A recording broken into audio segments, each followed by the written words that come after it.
Music has this amazing ability to kind of cause fireworks to happen in the brain. There's so many different areas that are activated, others areas that are inhibited.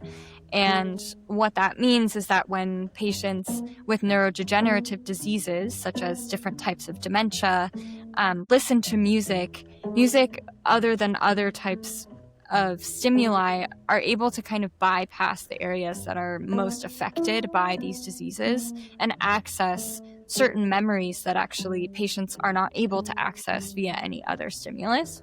And that's called a music-evoked autobiographical memory. What if I told you that sometimes the most powerful medicine in a hospital room isn't found via an IV, but in the vibrations of cello strings? This is the Visible Voices podcast. I'm your host, Dr. Resa E. Lewis. My guest today is Dr. Melanie Ambler, living proof that healing comes in extraordinary forms. Melanie's a professional cellist.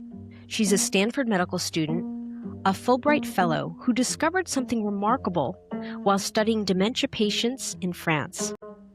Music doesn't just soothe, it literally rewrites the brain during illness and can help with healing.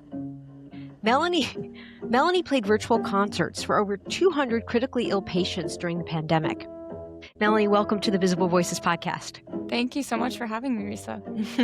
It's fantastic to be here with you. You were surrounded by people, women, specifically one woman, your grandmother, who is quite influential in who you are today. Yeah, my grandmother, Vivian Perlis, or as I called her, Mickey, is an incredible role model, continues to be.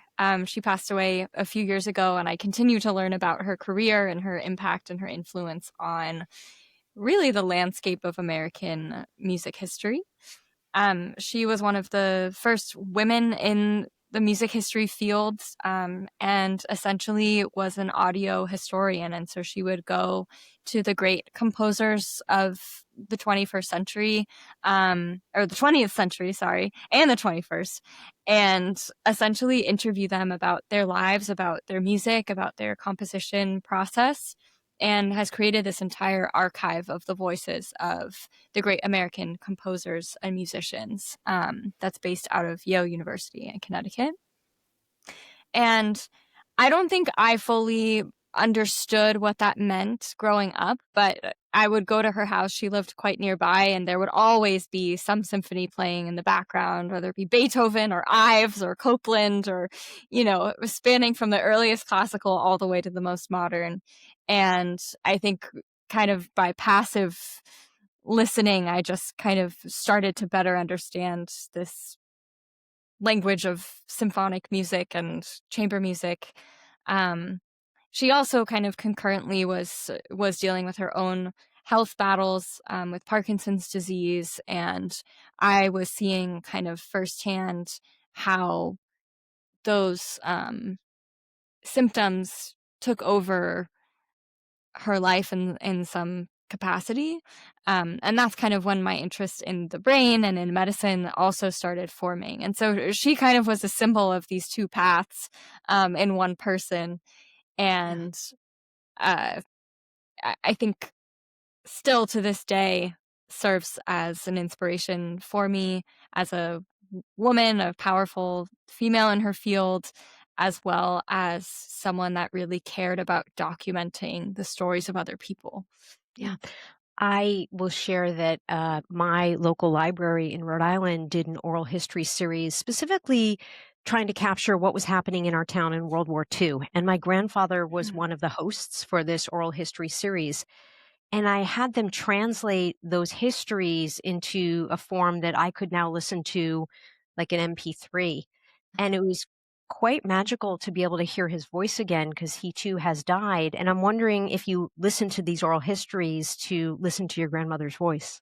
Yeah, I have a few times. Actually, when she passed away, an artist created a piece for her with different excerpts of her voice and the other voices of the people that she recorded, as well as an original music composition. And that's something that I go back to sometimes and listen to. But it's a good idea. I actually I haven't done that too much, but I think it could add an entire other dimension for her.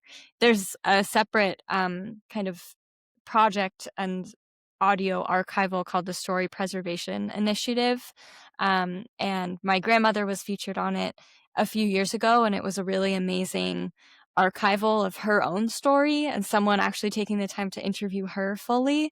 And then a couple of months ago, I was actually asked to do the same. And so now we have kind of two side-by-side archives of our stories, which is really special and quite a gift. Beautiful. When did you realize you had a voice, and when did you start using your voice? One instance comes to mind at Brown, where I did my undergrad. Um, I think there were times before this that I advocated for other people, that kind of thing. But this was the first time that I feel like I really figured out what I wanted to do and like asked for it and felt that I had a voice, which was in my sophomore year when I discovered that I actually wanted to combine my interests together through a class called Artists and Scientists as Partners. And I was in a basic science, like microscopic research lab with orthopedic trauma, surgery, infections, and it was just absolutely not my vibe at all. But I felt like I had to do it because I was pre-med and I needed research experience. And so I was going in each week and just hating myself. Like I really did not want to be there. But I really loved the leadership of the lab. I really connected with the postdoc and with the PI. And so for some reason, I had this idea to do a literature review by myself about music and surgery and what happens for patients before and after their surgery when they listen to music. I didn't know how to do this myself, so I figured I would just read about it and do a literature review, a systematic review, and see what I could find. And I went to basically at that point the chief of orthopedic trauma surgery at Brown University, who's still, a little bit intimidating. And I'm this like 18, 19-year-old undergrad. And I said, hey, I really love working with you. Did you actually say hey? No, I said, Dr. Bourne, I really love working with you. I love the team, but I would love to propose that I do my own project. And I told them the project, I pitched it, and they both were like, what? But they said, you know what? Yes. We don't know how to support you through it, but if you really want to do it, then we'll figure it out. And I think that was really one of the first times that actually more in a professional setting that I advocated for something that I really wanted to do. And that's single project is what started this entire trajectory. I love this story. I've heard you speak about this transformational class called Artists and Scientists as Partners. Um, you are in med school and you've been asked, did you, put down the cello at some point? And you said, no, my cello, Shelby, has been with me the whole time. And it's something that just is a part of you. And, you've played with Shelby in many forums. And from what I can tell, there are three major sort of research periods, audiences, patients that you've worked with the music, the cello, and the medicine. One was in France when you were Mhm. doing a Fulbright, and these were elderly patients with Alzheimer's and with Korsakoff Mhm. dementia. Then you did a project working with children and in going into operation, sort of this concept of music to decrease preoperative anxiety Mhm. and then to decrease postoperative delusional emergence. And for audience members, because not everybody is medical, Yeah. specifically children can have sensitivity to the anesthesia. And when they come out of the anesthesia, they can just really have a very hyperactive, unpredictable reaction to the anesthesia. So helping to see if music can help with the emergence from that. And then finally, COVID and chronically ill patients in COVID. Those three sort of preceded your work that's happening now. It's helpful to see that that was the path to then where I land now, which is starting my third year, 2 years ago now, of medical school. I'm on my live clinical rotations, and mostly up to this point, all of my music interactions with people have been virtual because of the pandemic, and just the nature of how things shook out the past few years. And so now I'm in person with patients. I'm on my trauma surgery rotation, my first ever rotation at Stanford, and I come across a patient who is a musician, and we start talking. The surgical team is like, Mel, hurry up, we have rounds to do. And the patient asks me if I can bring my cello in. And finally, after a few days of asking, the surgical team is like, Mel, you got to bring your cello in. I said, okay. And so all of a sudden, Shelby, my cello, is like lying on the call bed, just ready for any moment that I had free, which med students inevitably have free moments, but they pretend to be doing shit. And I'm, there's 20, 30 minutes where you can easily peel off and go see a patient and play music for them. So that kind of kick-started this idea of, what if I just brought my cello in to rotations at least once every couple of weeks and provided that as a service for the patients that I was following. So I made it a tradition, actually outside of my emergency medicine rotation, which was a little bit more complicated for music.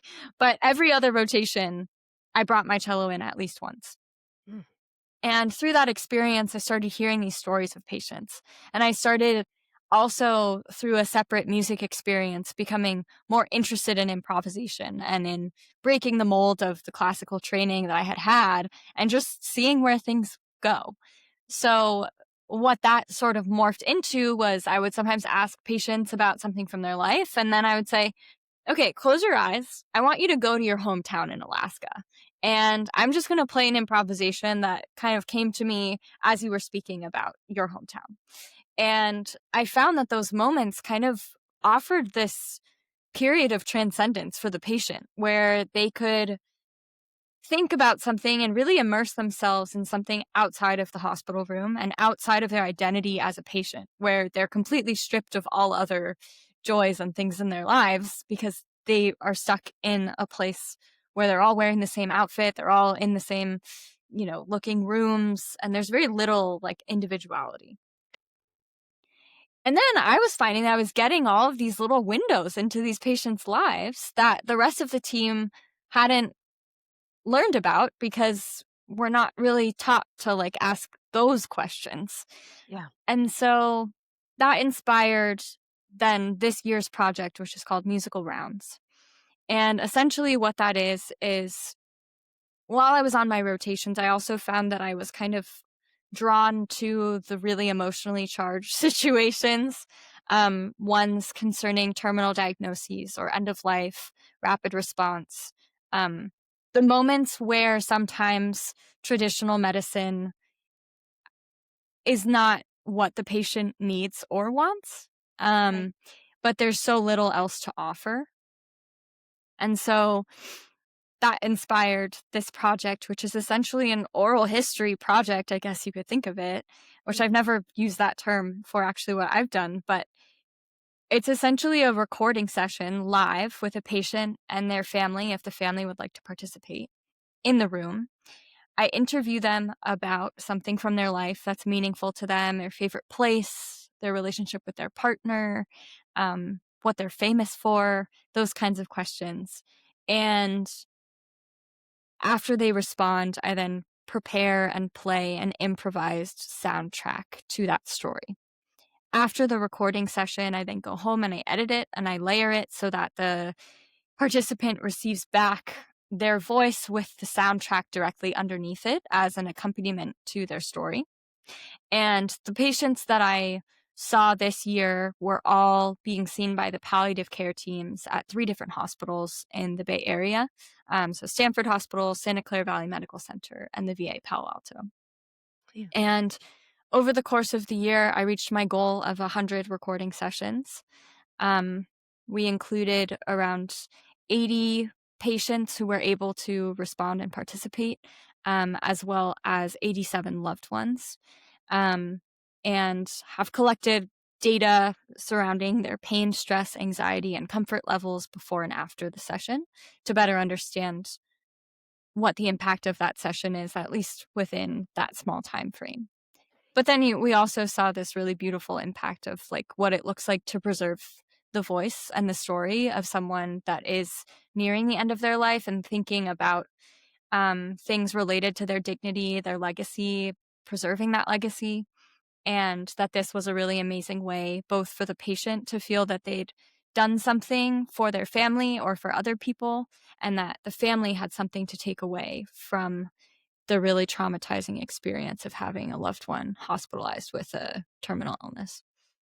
So you've enrolled 100 patients, and the ones that weren't able to be verbal, were there people that were intubated or couldn't give Yeah. consent, but someone gave consent on their behalf? Yes. So there were 3 different options for participation. There was the patient themselves.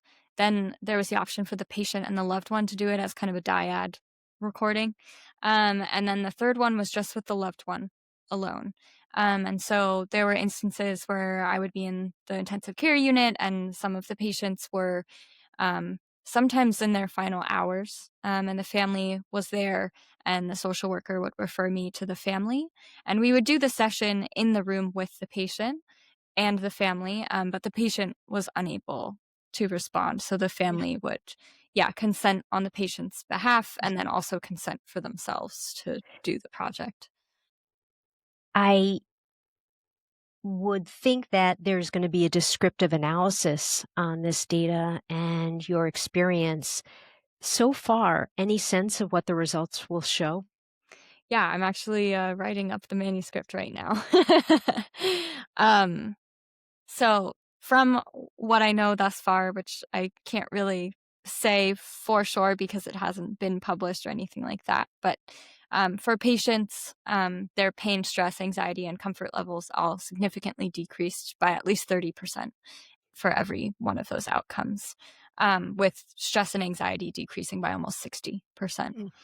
Mm. And family members had actually similar effects. They had higher starting stress and anxiety compared to patients, and had significant decreases in anxiety, stress, and comfort. Pain was not significant, but trended in that direction. Um, but there was kind of like a floor effect with the scale because it was from 0 to 10.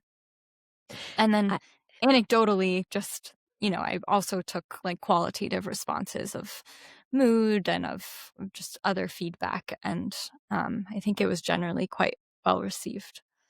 did anybody tell you that they felt worse and their mood dropped?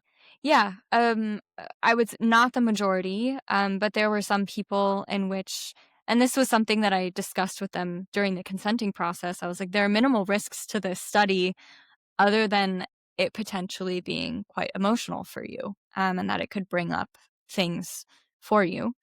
And I think that was kind of the general feeling afterwards when patients reported higher level of pain, stress, or anxiety or more discomfort. It was often surrounding the being confronted with their mortality, and with the distress of that. I had a few patients say, I don't want them to be left without me. I don't know, like, I don't want to be a burden. Those kinds of thoughts came up, or just the unfairness of the situation and the anger and the anticipatory grief of being in the situation itself. So I think these are feelings that, like, a lot of people may have been having already, or that had not had them, and that the session of this like deep reflection and music brought up these new feelings of mostly anticipatory grief. um so yeah, in the moment there was some worsening, and there is a lot of literature on the potential for harm within music experiences and music therapy in particular, with different factors contributing to that. But I'm not sure that I would go so far to say as those feelings were harmful. I think those feelings are sometimes necessary and important to work through. And so by having a session where I could see, okay, this person like is feeling quite turbulent, then I could go back to the team and say, hey, I saw this patient today. This was kind of our experience, and they may need some like love and attention over the next few days. It's almost like getting a pain consult, but a different kind of pain consult. Yeah, yeah. So needless to say, there were people that like on the forms did report that they felt worse. What do you believe is the emotional toll that it can take on you? It can take a huge toll. um, if it didn't, I don't think you were doing it justice or the other person. Um, but I think I found ways to take care of myself and balance what I was hearing and seeing with how to kind of take that and sublimate it into a joy for the life that I'm able to live, and the privilege that I have to be able to walk in and out of the hospital every day rather than have to stay there. So I think it's a similar process that like most medical professionals go through, or people that just work in difficult careers, seeing a lot of secondhand trauma. Um, I think to a certain extent, I was feeling some compassion fatigue in that, you have to give your whole heart in those moments, especially when you're playing your music. There's a certain facade that kind of breaks down and allows for this deep presence. And as a result of that, it's almost this like mega dose of emotion from the other side. So I had a limit for myself personally of like 3 recordings in a day. I That was enough for me, and I set that with my teams, and sometimes I was like, "Oh, I can do a 4th," and then they'd be like, "No, you're going home." Yeah. So, that's helpful to have someone keep you accountable. What I see the work you're doing is witnessing at an even deeper, deeper level. Yeah, thank you. Yeah. So in addition to the emotional toll, how are your fingers? Like if we were to look at your fingers, do you have calluses or indentations? Yeah, I have calluses. I don't know if you can see them, but they're there. Audience members who may be facing health challenges, what would you say they should know about music as a healing tool? Yeah, I think the general consensus is that patient preference is most important and as much personalization as possible. And so, what that does is you can actually kind of self prescribe yourself the things that you know are going to feel most calming for yourself. Um, when that happens, there's something in the brain called like the hypothalamic pituitary axis, which is the main kind of stress modulator within your body. And what music has been shown to do is kind of decrease that activation, so that the levels of kind of stress hormones going throughout your body when it's listening to something that's quite relaxing, or even just other relaxing types of things like meditation, yoga, that kind of thing, then you can kind of tamp down your body's overactivation of the autonomic nervous system. Yeah. Um, what that can look like is essentially creating a playlist for yourself if you want, on Spotify, where if you're going in for a procedure, for even like going to the dentist or something, just go with earpods and put on your favorite playlist. And that can definitely help the experience and kind of decrease anxiety, potentially some of the pain related to the experience. If you have the opportunity to have a live music session with someone, then that's also amazing and would recommend. Is there a landmark paper to which you could point that actually has associated decreased pain with music? There are a few amazing systematic reviews on the topic. One of the most prominent researchers in the area is Joka Bradt, Bradt, and she's written a lot of amazing evidence synthesis papers looking very broadly at music as a modality for pain relief, stress relief, anxiety. What a systematic review is essentially just a compilation of all of the best articles on the the specific topic at hand. And it's kind of the gold standard for actually getting recommendations for the integration of something into the medical sphere. She's a music therapist and a PhD, and I think works out of Drexel. Melanie, for audience members, listeners, viewers that want to follow you in your work, number one, what's next? And number two, what's the best way to keep up with you? The most probable next step is actually starting a nonprofit and a podcast of my own, actually, of all the patient stories, recordings, and music. So that will likely be called Musical Rounds. In order to connect with me, my website is myfullname.com, melanieambler.com. And I'm also on Instagram under mel.ambler or Musical Rounds. LinkedIn, all the methods, but those are my two main modes of communication. And what would you like to leave us with as just a final thought regarding cello, medicine, music, and healing? I would say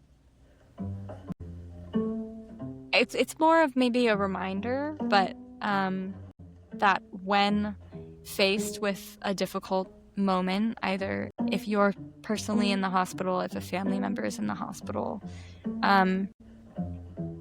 try and think creatively and ask for what you need, and take the time for yourself to reconnect to the things that are important to you, even though it feels like all of that has been stripped away.